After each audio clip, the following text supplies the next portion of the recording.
Hola a todos, bienvenidos a Calamares en su tinta. Este espacio, como ustedes ya saben, para que hablemos un poco de historia y de historias, de libros, de personajes raros y curiosos.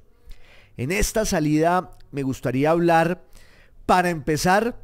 de un libro, una novela que ha sido la sensación en Italia y en el mundo entero. Se llama Caterina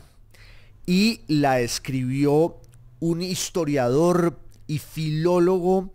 italiano que se llama Carlo Besce. El libro se ocupa de la historia de Caterina, la mamá de Leonardo da Vinci. Este genio por excelencia, no solo del Renacimiento italiano, sino de la historia de la humanidad. Podría decirse que Leonardo es la definición exacta del genio y esa idea universal de un alma que quiere abarcarlo, comprenderlo, probarlo todo. Se han escrito miles, yo diría que hasta millones de libros sobre Leonardo da Vinci,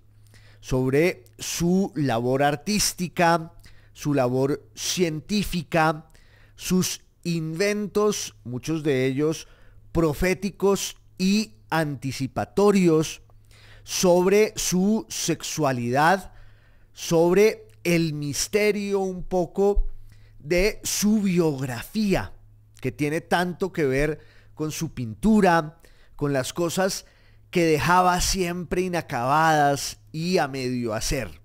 Lo interesante del libro de Carlo Besce, de Caterina, es que antes de adentrarse en lo obvio, que es la vida y la obra de Leonardo da Vinci,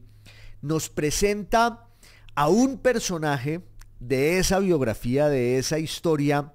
que siempre apareció allí de manera como velada y tangencial. La madre. Se decía que Caterina, el nombre sí lo conocíamos, era una campesina, una contadina italiana. Leonardo fue el hijo natural del amor entre Caterina y un notario florentino o toscano,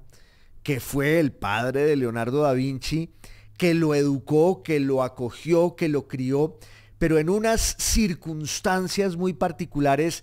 sobre las que ya vamos a volver. Antes de eso, sin embargo, vale la pena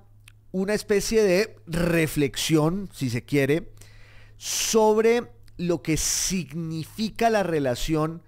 entre la literatura, y en este caso la novela, y la historia y el conocimiento histórico. Ese es un debate de nunca acabar, porque muchos científicos, muchos historiadores se preguntan por la validez de este tipo de libros a la hora de recrear el pasado y a la hora de presentarlo como si fuera una verdad establecida por la investigación, por los documentos, por el trabajo de archivo. Hay que decir que Carlo Besce es un profesor universitario, es un grandísimo filólogo dentro de esa tradición maravillosa de los sabios italianos que parecen siempre como surgidos del Renacimiento o incluso de los tiempos de Dante, de Boccaccio, de Petrarca y esa estela luminosa de todos esos eruditos y esas eruditas que navegan con absoluta soltura y gracia en el mundo del pasado, de los conocimientos clásicos. Lo cierto es que Carlo Besce, ya digo, es eso, un investigador, un profesor que ha dedicado su vida entera a la academia y que es uno de los expertos mayores en el mundo entero en la vida y la obra de Leonardo da Vinci. Y ahora sale con una novela en la que puso todo su conocimiento, todas sus investigaciones, toda su experiencia, pero en el formato de una obra de ficción y de imaginación. Y entonces allí surge siempre el debate, el cuestionamiento.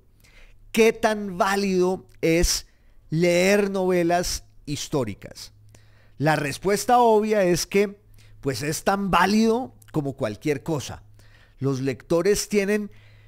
carta de soberanía, sin restricciones ni cortapisas, para decidir y escoger qué es lo que leen. Ahora, la pregunta siguiente es,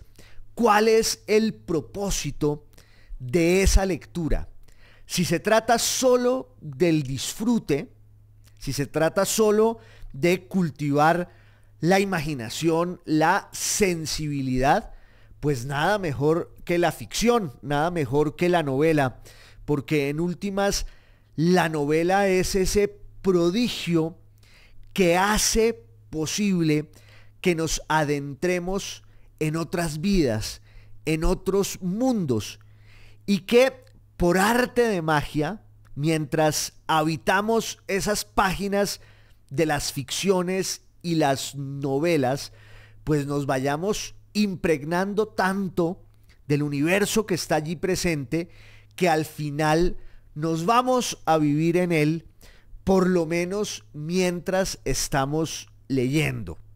Insisto, ese es un prodigio, es una especie de milagro que explica, entre otras cosas, el éxito y la fascinación que desde hace siglos ejerce la novela sobre las legiones de lectores que prefieren en muchos casos la ficción a la realidad. El gran héroe de esa teoría es Don Quijote de la Mancha, el hidalgo Alonso Quijano, que renuncia a la vida gris y prosaica que tiene que atravesar día a día, y entonces se refugia en lo que en su época eran las novelas más frecuentadas y vendidas y que más circulaban de mano en mano, que eran las novelas de caballería, una especie de trasunto de las historias épicas de la Edad Media, que además combinaban pues varios registros. Por un lado, la idea esa de la guerra, de la cruzada, pero también la idea de la caballería como el territorio del amor cortés y la obsesión por esa mujer inalcanzable que está presente en todas las sagas novelescas, poéticas y épicas del bajo medioevo, en el siglo XI, en el siglo XII, en el siglo XIII, incluso si se trata de una historia que tiene que ver con grandes héroes, con grandes figuras de la historia, como Alejandro Magno, como Carlomagno, o un personaje mitológico como el rey Arturo. Todo eso está presente en las novelas de caballería, que también rescatan y reciclan de alguna manera ese universo del sur de Francia, de los trovadores y ese amor que anida y que puede ser atizado en la poesía que se canta, no en la lengua de la teología y de la filosofía, que es el latín, la lengua de los monasterios, de los claustros, de las bibliotecas, sino la lengua de la calle. Esos derivados en muchos ámbitos del latín, que son las llamadas lenguas romance, aunque también en lenguas germánicas, en lo que luego sería el inglés, lo que luego sería el alemán, lo que luego sería el islandés, se están componiendo historias que tienen que ver con el pasado, que tienen que ver con los mitos fundacionales de la sociedad, de esas naciones europeas en ciernes, y al final todo ese mundo pues va desembocando en un género literario que son las novelas de caballería, que tienen también unos ribetes caricaturescos que hacían las delicias de los lectores en el siglo XIV, en el siglo XV. Ya para el siglo XVI es un género despreciado por muchos eruditos, por muchos críticos literarios, y al final en el Quijote lo que ocurre es un intento por saldar y liquidar esa pasión por las ficciones de caballería, y al final termina siendo un maravilloso homenaje a ese universo, encarnado en este personaje castellano que un día decide salir al mundo para vivirlo como si fuera una proeza literaria, para renunciar a las miserias de la vida diaria y hacer de la propia biografía un intento épico que se acomode a los moldes de la literatura más que a las exigencias siempre tan perversas de esos seres oscuros con los que tantas veces compartimos el pan y el vino en el plano de la cotidianidad. Entonces, en el caso de Don Quijote, pues hay una celebración de la literatura como lo que es un paliativo, un refugio y una de las formas de la felicidad que nos rescata de todas las dolencias de un mundo que muchas veces resulta tan pobre que vale la pena abandonarlo para entregarse de lleno a la ficción e irnos a vivir allí. Y eso es lo que va a pasar un poco con la novela como el género literario por excelencia de la modernidad en los siglos por venir, en el siglo XVII, en el siglo XVIII, con el esplendor, por ejemplo, de las grandes novelas inglesas, el siglo XIX, que además ya es el siglo de la revolución industrial, y ese universo se va filtrando entre las grietas de la vida y de la historia para que la novela también oficie un ajuste de cuentas con lo que están padeciendo, por ejemplo, los niños en la Inglaterra industrial. Y eso es lo que explica el éxito descomunal de las novelas de Dickens, o, por ejemplo, lo que va a hacer Víctor Hugo con todas las tensiones políticas y sociales de la Francia del siglo XIX. Y luego en el siglo XX hay toda una revolución de la conciencia individual y también del lenguaje de la novela, que se va volviendo un territorio de experimentación, pues que abre un camino en el que no vamos a ahondar hoy, porque la idea es insistir más bien en esa especie de subgénero de la novela que es la novela histórica. Hay quienes se ofenden con el éxito que tienen las novelas históricas. Lo consideran un género despreciable, un género menor. Y un poco la premisa allí es que la novela en muchos casos le disputa a la historia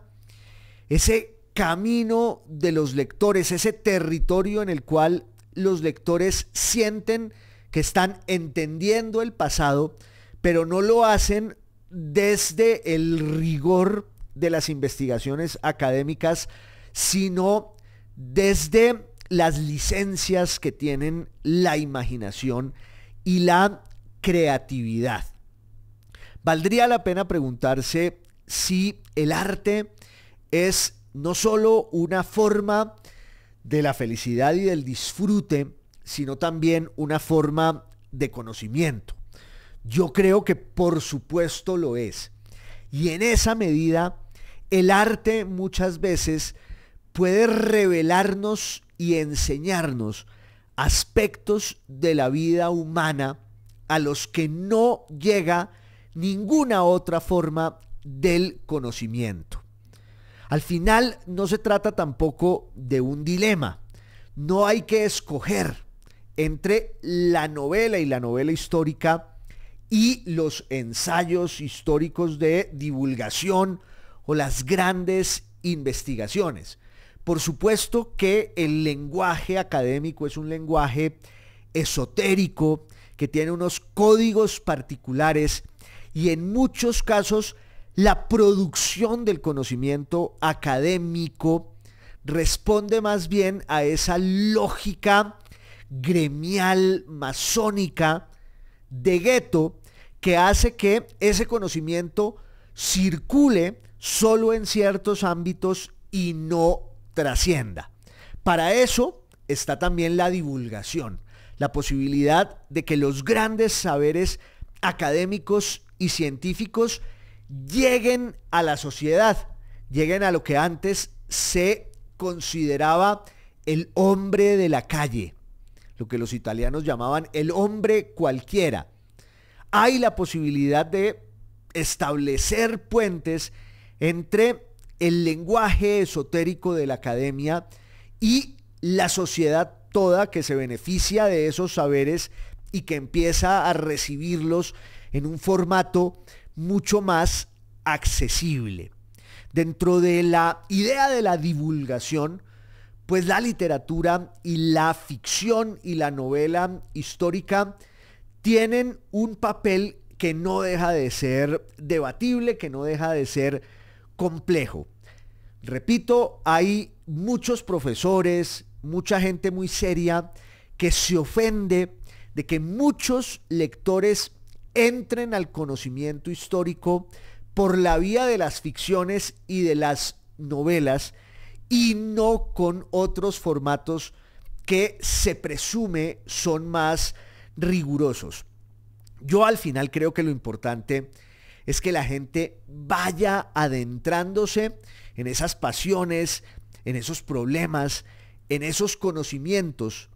incluso muchas veces de la mano de las novelas y a veces hasta de las malas novelas. Pero de allí puede surgir una inquietud que lleve al lector a unos formatos y a unos lenguajes pues mucho más elevados. Lo cierto es que los consumidores, para usar esa expresión del mercado que puede llegar a ser detestable a la hora de hablar de la literatura, pero es que en el fondo también lo son, los consumidores, los lectores de las novelas históricas, lo que quieren es aprender y disfrutar. Y en esta segunda dimensión de la novela, como una posibilidad del disfrute, pues resulta que hay novelas magníficas, que son novelas de aventuras, novelas de capa y espada, que también resultan ser muy rigurosas y muy profundas a la hora de ocuparse del pasado. En esto, como en todo, al final se trata solo de ocuparse del resultado concreto y de casos muy particulares y no establecer reglas generales que son un poco vanas y ociosas. No podemos despreciar por principio la novela histórica a la hora de pensar en el rigor histórico. Insisto, el propósito de una novela no es enseñar, sino conmover, persuadir. Pero cuando una novela tiene que ver con el pasado, tiene que ver con la historia, pues vale la pena también entender cómo esa recreación del pasado exige muchas veces los mismos recursos y los mismos métodos de las investigaciones más exigentes. Hay una anécdota maravillosa que yo siempre cuento de Luchino Visconti, ese gran director de cine italiano que llevó al celuloide, como se decía antes, que hizo una película de una obra maestra de la literatura, que también nos sitúa en el filo del abismo de esa discusión sobre la novela histórica y sobre cómo una novela puede ocuparse del pasado. Esa novela es El Gattopardo, la obra maestra de el príncipe Giuseppe Tomasi di Lampedusa. ¿Acaso la mejor novela italiana de todos los tiempos, que se escribió en el siglo XX, pero que ocurre en la Sicilia de mediados del siglo XIX, cuando está surgiendo el proyecto de la unificación italiana y cuando están llegando los descamisados garibaldinos a expulsar de Sicilia a la dinastía borbónica para crear el Reino de Italia, para inventarse ese país que no lo era del todo. La novela trata sobre un príncipe nostálgico que asiste a la destrucción completa del mundo que conoció, del mundo que era el suyo, y entonces la novela nos revela como los sentimientos del príncipe de Salina que asiste a el hundimiento de su vida entera, de su cultura y de su mundo. Visconti cogió ese texto, cogió esa novela e hizo una película que logró el milagro de ser casi tan bella y magistral como la novela misma. No siempre pasa eso. Por lo general ocurre lo contrario, que las novelas inspiradas en la gran literatura son insuficientes, son inferiores, son indignas. En el caso del Gattopardo hay una decepción porque la película es tan brillante y tan bella como el libro. Pero mientras estaba rodando la película, Visconti le exigió a su jefe de producción que llenara los armarios de la casa en la que ocurre buena parte del Gattopardo con ropa de la Sicilia del siglo XIX. Cuando la película se estrenó, el jefe de producción fue furioso donde Visconti le dijo: me hiciste gastar casi todo el presupuesto en esa ropa vieja siciliana del siglo XIX que no sale jamás en pantalla. Y Visconti le dijo: sí, pero esa ropa de esa época que yo estoy recreando es el alma de mi película. Allí está la clave para que esto salga bien. La certeza de que quien meta la mano en esos armarios siempre cerrados se va a encontrar con un pedazo del siglo XIX que vuelve a la vida gracias al talento y la maestría de un enorme creador. Y eso pasa con muchas novelas históricas. No es que usurpen el lugar de la historia, no se trata de eso, pero hay novelas escritas con tanta sabiduría, con tanta profundidad, con tantas lecturas y tanta investigación, tan bien asimilados esos textos y esas fuentes. Además, hay novelas que logran una comprensión del pasado que puede llegar a ser más reveladora que muchos textos científicos y académicos. No es una competencia, no es un dilema fatal, pero a veces la poesía y la literatura, adobadas por el rigor de una gran investigación, pueden ofrecernos el alma de una época de forma, no sé si infalible, pero sí muy bella y muy certera. Piensen ustedes, por ejemplo, en las memorias de Adriano, que escribió Marguerite Yourcenar. Piensen ustedes en Yo Claudio de Robert Graves. Piensen ustedes en las novelas náuticas de Patrick O'Brian, que recrean la vida en la Armada inglesa en tiempos de las guerras napoleónicas. Piensen ustedes, por ejemplo, en El Capitán a la Triste de Arturo Pérez Reverte, que nos mete de lleno en el siglo de oro español y nos enseña aspectos de ese tiempo con tanta gracia y tanto encanto que sentimos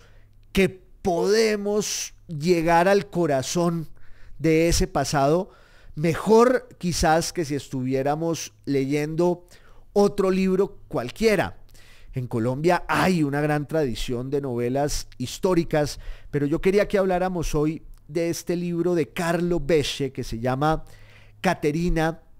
porque tiene que ver con lo mismo. Carlo Besce es un profesor muy reputado en el mundo entero, uno de los expertos mayores en la vida y en la obra de Leonardo da Vinci, y estaba trabajando en un archivo florentino y se encontró allí con un cartapacio, con un legajo de documentos que parecían muy anodinos y prosaicos, que no anunciaban nada excepcional, unas cuentas notariales que resultaron ser de Piero o de Pietro, el padre de Leonardo da Vinci. Y en esas cuentas, Besce se encuentra con el nombre de una esclava que viene del Cáucaso, que viene del mundo oriental, y que es esta Caterina, que está al servicio de la casa de Piero, el padre de Leonardo da Vinci, hasta que él, que era un notario muy bien avenido, con mucho dinero y con mucho prestigio, hasta que él decide libertarla. Y entonces, en ese documento, Piero lo que hace es dejar el testimonio de la manumisión, del otorgamiento de la libertad a muchos de sus esclavos, entre ellos esta Caterina, con la que había tenido en abril de 1452 a un niño, Leonardo di Piero.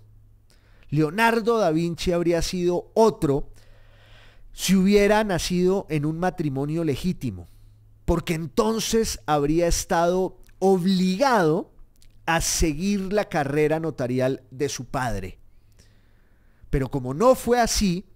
él es desarraigado del ámbito de su madre, a la que, dice Carlo Besce, recordó para siempre con dulzura y con tristeza, pues porque se lo quitaron a la madre. Leonardo fue a vivir con el padre, pero como era un hijo ilegítimo, pues no tenía el lugar de quienes sí nacían bajo la sombra de un matrimonio cristiano y jurídicamente establecido. Leonardo se educa sobre todo con sus abuelos y siempre en contacto con la naturaleza. Desde muy temprano es evidente que él tiene una curiosidad y una voracidad insaciables, no solo por los saberes que empieza a recibir en el colegio de esa villa en la que está, la Villa de Vinci, a las afueras de Florencia. Allí está Leonardo en un colegio aprendiendo lo fundamental, algo de latín, matemáticas, gramática, astronomía, pero su gran fascinación está en la naturaleza, acercarse a los insectos, a las plantas, auscultar el vuelo de las aves, que se va a volver una obsesión para él y que con el tiempo va a llegar a la convicción de que algún día los seres humanos podremos replicar el vuelo de las aves. Y de hecho él creó muchos aparatos y prototipos con la idea de que el hombre pudiera volar. Hizo como un helicóptero alguna vez, hizo un paracaídas que él mismo probó, dicen algunos testimonios históricos, saltando del monte Amiato. Decía Indro Montanelli que es muy probable que ese experimento no funcionara porque Leonardo solo lo probó una vez. Aunque ahí están sus diseños, están sus borradores, están sus bocetos que luego han servido para llevarlos a la realidad y que por lo menos desde el punto de vista científico y conceptual tienen mucho que ver con la evolución posterior de una gran cantidad de inventos en los cuales él resultó ser un precursor y un profeta. Lo interesante de la novela Caterina de Carlo Besche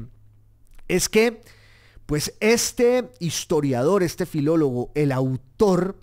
habría podido seguir por el camino de sus investigaciones universitarias, de sus textos académicos, habría podido hacer un ensayo, un artículo,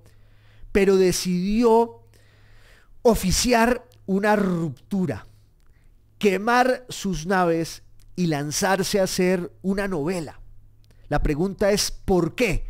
¿Por qué un académico con todas las credenciales para haber explotado ese hallazgo de archivo en el lenguaje que él ya conocía, en ese territorio seguro de la vida académica, por qué decide escribir una novela? Y él da una respuesta que es obvia, que es muy bella y que tiene muchísimo que ver con la razón por la cual tantas veces hay gente que desde la investigación histórica prefiere lanzarse a los caminos de la novela y la ficción para contar desde allí la historia que quieren contar, porque al final se trata de eso. Hay que contar una historia. Un gran historiador italiano también, Carlo Ginzburg, hijo de una de las mayores novelistas de la Italia del siglo XX, Natalia Ginzburg. Carlo Ginzburg, que es uno de los historiadores más importantes del siglo XX y que tiene unos libros realmente brillantes y en muchos casos insuperables. Decía Carlo Ginzburg que en últimas el propósito de un historiador es hacer posible la conexión entre la sensibilidad contemporánea, la sensibilidad de un presente, en nuestro caso, de nuestro presente, y otros presentes que existieron y que pueden resurgir gracias a la labor de aquel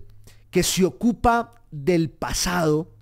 y logra darle relevancia y vigencia mucho tiempo después. Para lograr eso hay muchos caminos. Están las investigaciones científicas, están los artículos académicos, están los libros, está la divulgación, pero ¿por qué no el arte, la ficción, la novela? Si se trata de contar una historia, ¿por qué no servirse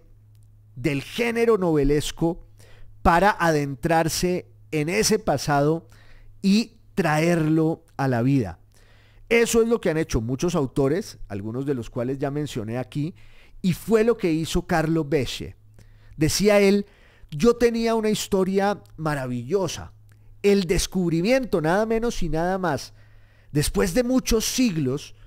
de un rasgo de la identidad de la madre de Leonardo da Vinci que no se conocía. Y es que siempre se pensó que era una campesina italiana. Pues resulta que no, era una esclava que había sido desarraigada de su mundo en pleno auge de los viajes comerciales que tenían esa consecuencia terrible que era la del comercio de los esclavos en el siglo XV, y Florencia era uno de los epicentros comerciales de ese capitalismo en ciernes que estaba naciendo allí. Florencia era el centro de irradiación de una nueva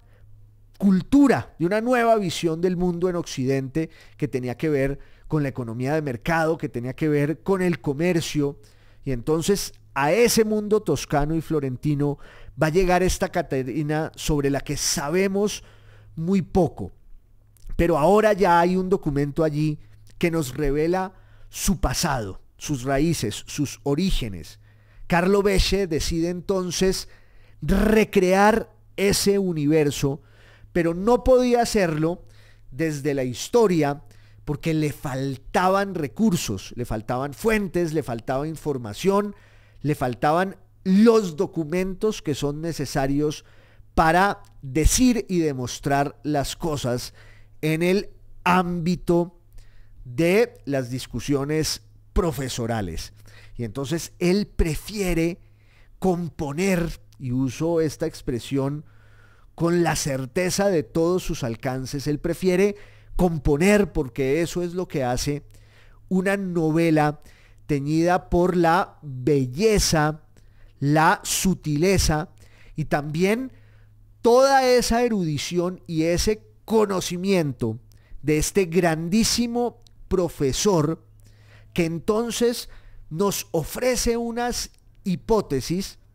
que van siendo desplegadas en el lenguaje tan seductor de la ficción y la novela.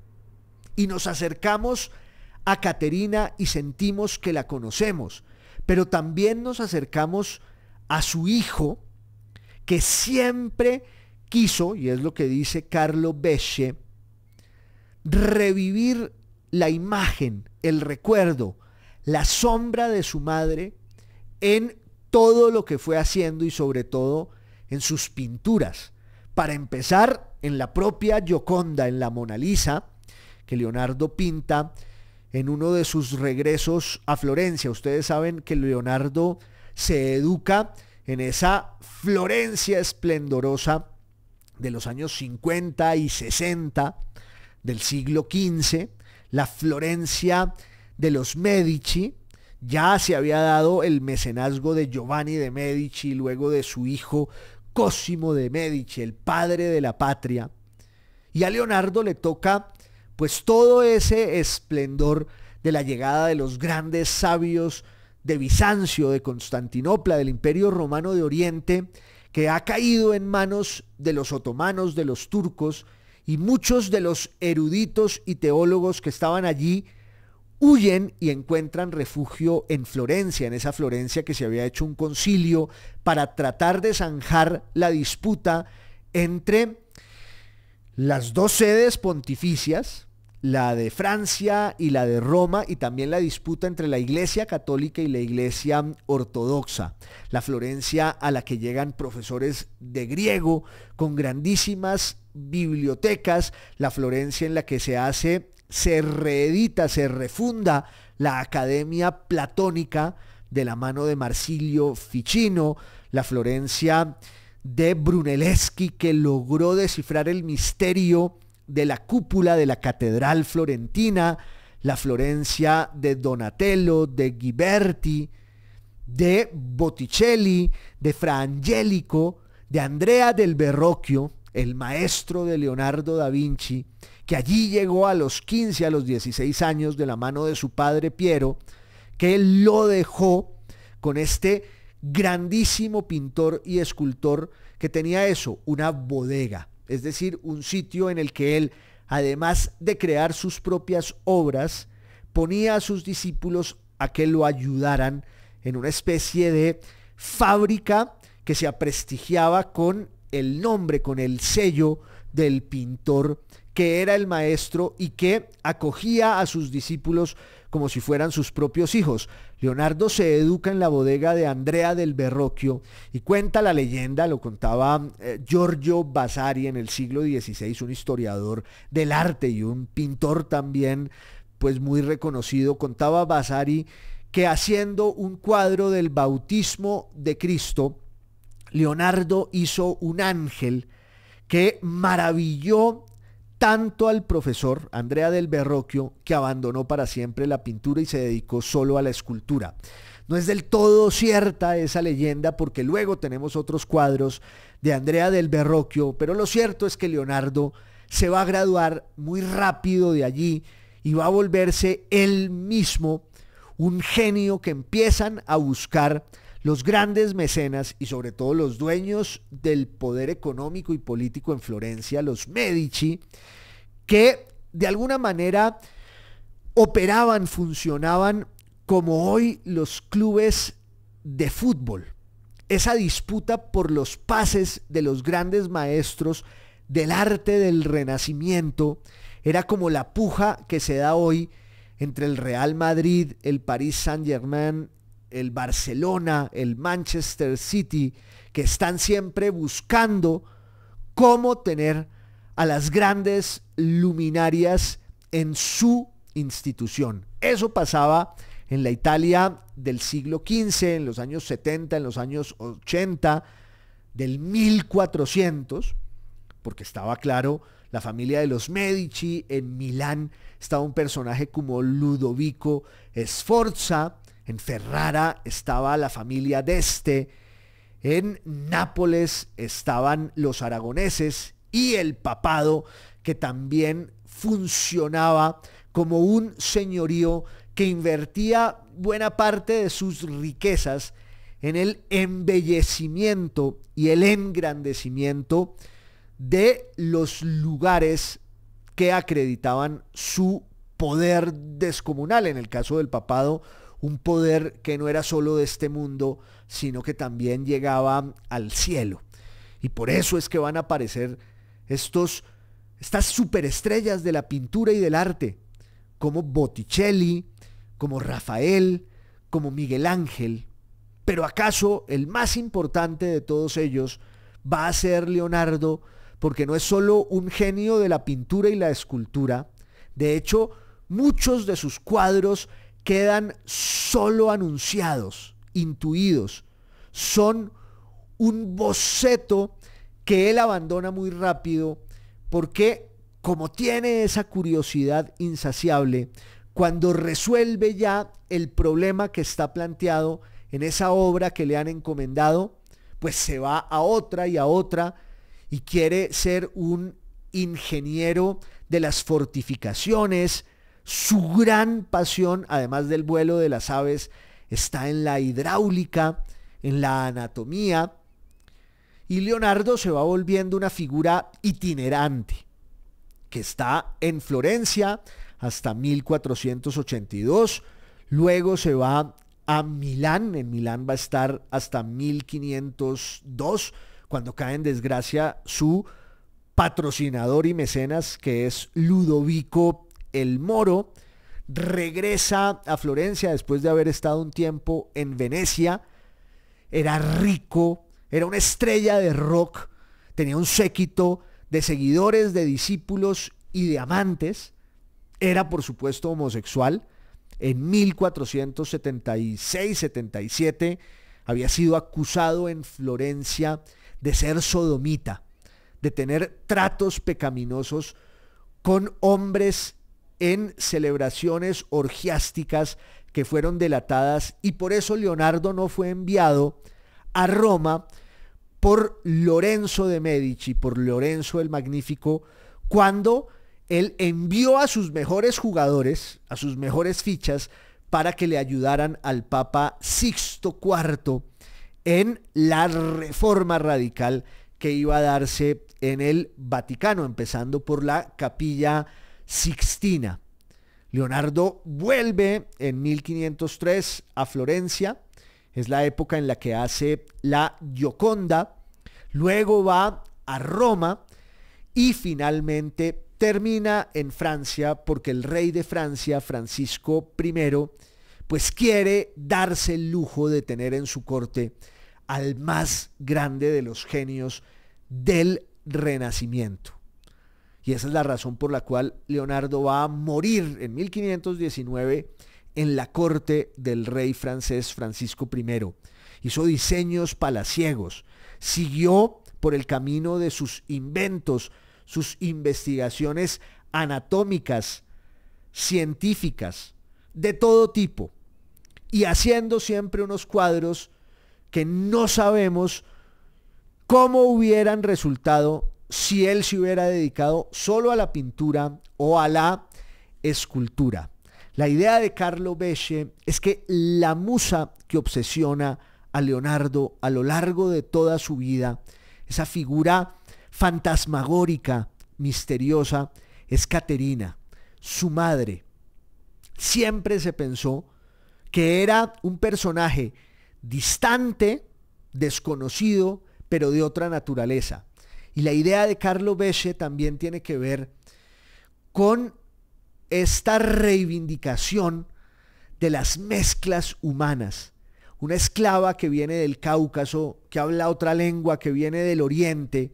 y que termina integrada en la vida florentina, y al final de esa mezcla surge Leonardo da Vinci. ¿Por qué en una época de tantos genios el mayor de todos es este personaje? Pues quizás por cuenta de la mezcla, que es también una bandera que levanta Carlo Becce en una Italia y una Europa que tiene un debate dificilísimo sobre la inmigración, sobre su propia identidad, sobre sus fronteras. Y en esa reflexión sobre la identidad europea e italiana, las figuras tutelares, los grandes mitos fundacionales, pues son estos héroes de la cultura, estos genios a los que asociamos siempre con esos valores de ese mundo que están allí presentes en su obra. Son genios de Occidente, genios de Europa, pero dice Carlo Becce, Leonardo era también un rebelde que de alguna manera se opone a ese mundo, que trata de encauzarlo, restringirlo, y él lo desborda. Y su obra y su vida son ese desbordamiento que en realidad da para una novela. Se han escrito muchas sobre Leonardo da Vinci, algunas con un tinte medio hermético, esotérico, que quizás no sean las mejores, de pronto sí las más vendidas. Hubo ese auge delirante que nos llevó al Código da Vinci, y está muy bien que haya lectores del Código da Vinci y toda la saga de Dan Brown, y está muy bien que se hayan hecho unas películas que recreen ese mundo, pero hay también otras maneras de aproximarse a los tiempos de Leonardo, a su vida, a sus misterios, a su obra y, por qué no, a sus raíces. En el caso de Caterina, de Carlo Becce, que es una novela que ya se está vendiendo tanto como el Código da Vinci en Italia y en toda Europa, pues vale la pena quizás leerla, porque además nos regala también esta presencia que se va llenando gracias a la ficción, gracias a la literatura, gracias a la poesía. La madre de Leonardo es una de las claves fundamentales de su vida y de su obra. Y ella misma protagoniza una historia que vale mucho la pena conocer. No de la mano de una investigación, sino de la mano de una novela magistral sobre la que yo quería hablar hoy en Calamares en su tinta, que ustedes saben que es podcast, es video podcast y es radio. Les agradezco mucho por su compañía, les mando un abrazo y hasta la próxima.